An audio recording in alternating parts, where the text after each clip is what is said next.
अब हम करने वाले हैं क्वेश्चन नंबर 34। जैसा कि आप अपनी स्क्रीन पर देख पा रहे हैं, मेंटल मैथ क्लास 9 का लिया है।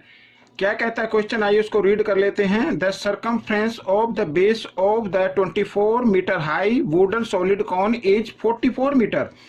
ठीक है, find the slant height of the cone. Slant height हमें फाइंड आउट करनी है। ये मैं कॉन बना देता हूं इस तरीके से, ठीक है, ऐसे ये कौन है, और यहाँ पर ये जो बेस है इसके सरकमफ्रेंस गिवन है 44 मीटर, तो ये हाइट गिवन है, ठीक है। और हमें ये स्लेंट हाइट फाइंड आउट करनी है, तो सबसे पहले हमें ये रेडियस फाइंड आउट करनी पड़ेगी, ठीक है। मैं हूं हरी सर और आप देख रहे हैं मेरा यूट्यूब चैनल चलो कदम बढ़ाए। तो बच्चों यहाँ पर मैं आपको एक चीज और बताना चाहूंगा, वो ये, जो बच्चे हिंदी मीडियम में पढ़ते हैं उनके लिए एक अलग से चैनल है जिसका नाम है मैथ्स विद हरी सर। आइए सबसे पहले इसकी रेडियस निकाल लेते हैं। तो रेडियस किससे निकालेंगे? सरकमफ्रेंस से निकालेंगे, ठीक है। तो यहां पर मैं लिख देता हूं सरकमफ्रेंस क्या है।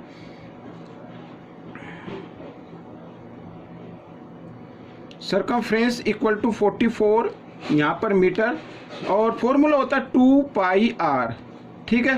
तो ये इक्वल 44 के रखेंगे क्योंकि ये भी सरकमफ्रेंस है और ये भी सरकमफ्रेंस है। तो हमें रेडियस निकालनी है, तो 2 पाई की जगह 22/7 और आर हमें फाइंड आउट करनी है। तो हम इस तरीके से लिख सकते हैं आर इक्वल 44। अब देखिए 22 2 जा होता है 44 आर के साथ मल्टीप्लाई की फॉर्म में, इधर आकर ये डिवाइड की फॉर्म में आ गया, और 7 डिवाइड की फॉर्म में, तो इधर आकर ये मल्टीप्लाई की फॉर्म में आ गया। तो रेडियस आपकी आ गई 7 मीटर ठीक है। तो अब हमें स्लेंट हाइट फाइंड आउट करनी है।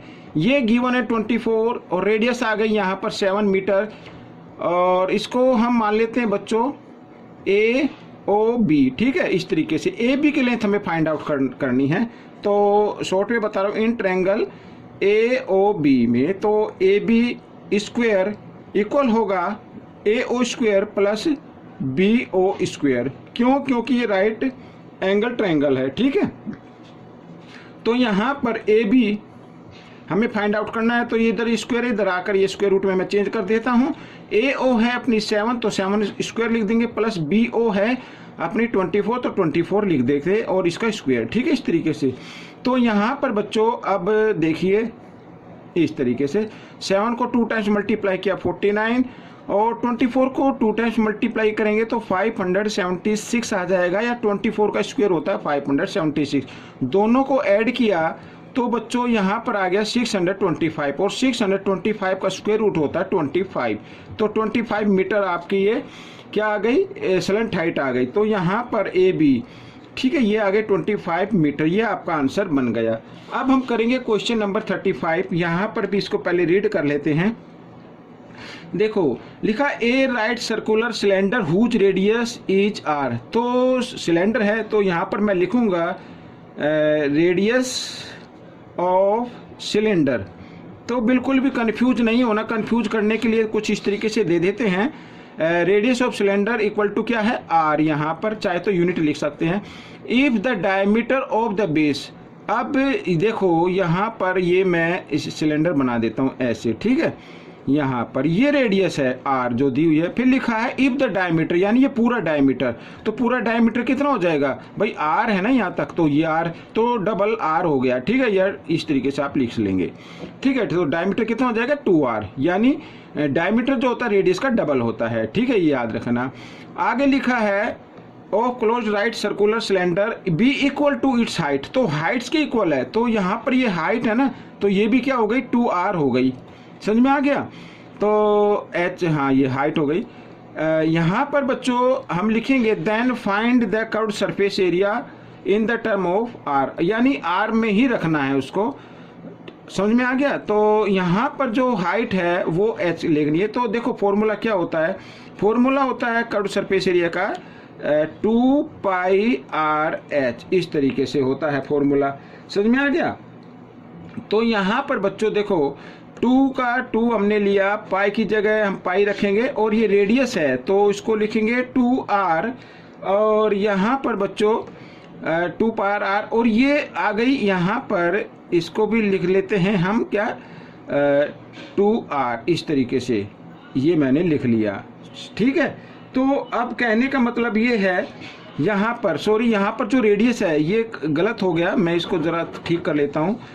2 पाई आर, रेडियस तो हमारी 2r नहीं है, r है, तो ये गलती से लिखा गया, कोई दिक्कत नहीं, इसको इग्नोर करें।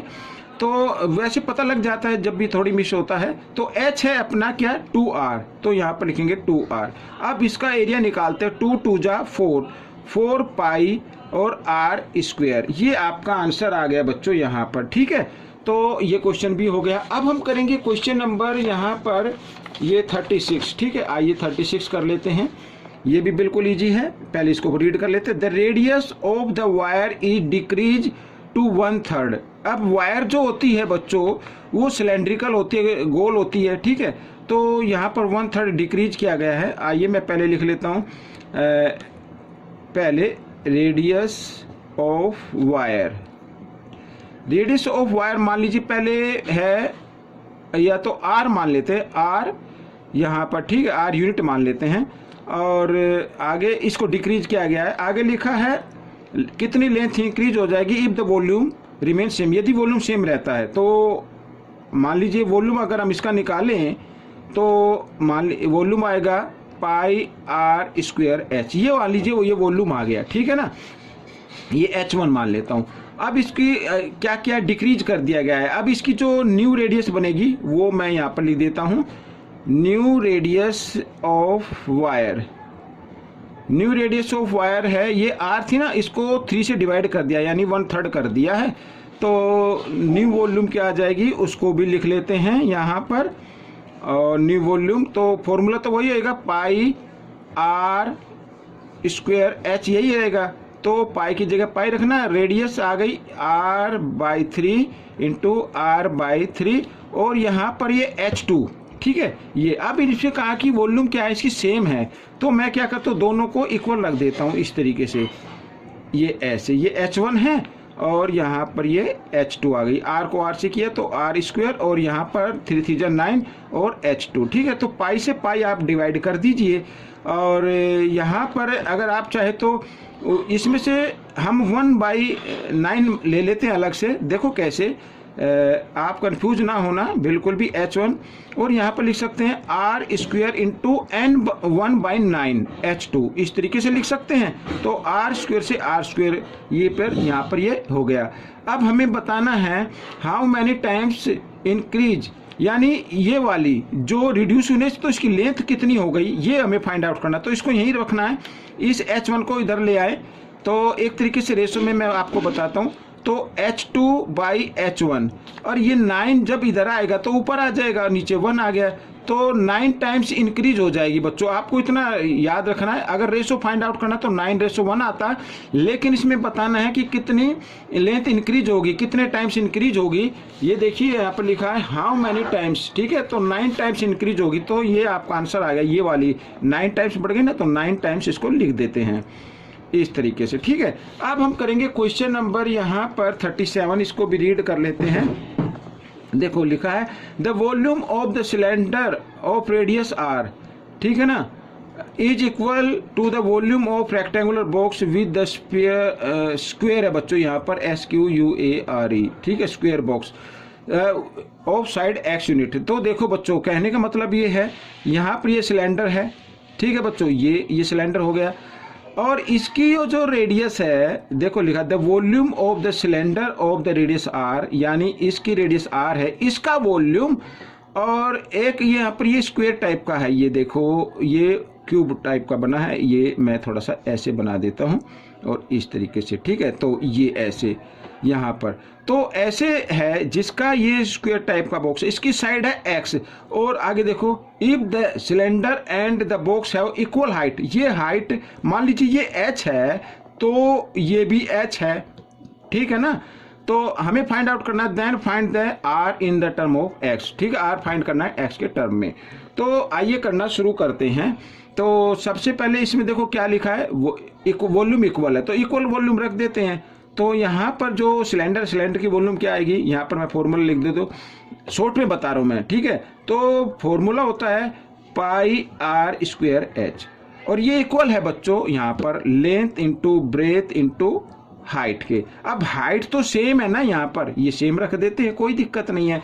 अब बच्चों देखो यहाँ पर हमें इस पाई को एक बार मैं लिख लेता हूँ यहाँ पर, ये तो यूँ क्यों रहेगा पाई आर स्क्वायर, यहाँ पर ये h1, ठीक है, ये हाइट सेम है तो इसको हाइट को हम डिवाइड भी कर दो, कोई दिक्कत नहीं, हटा देते हैं।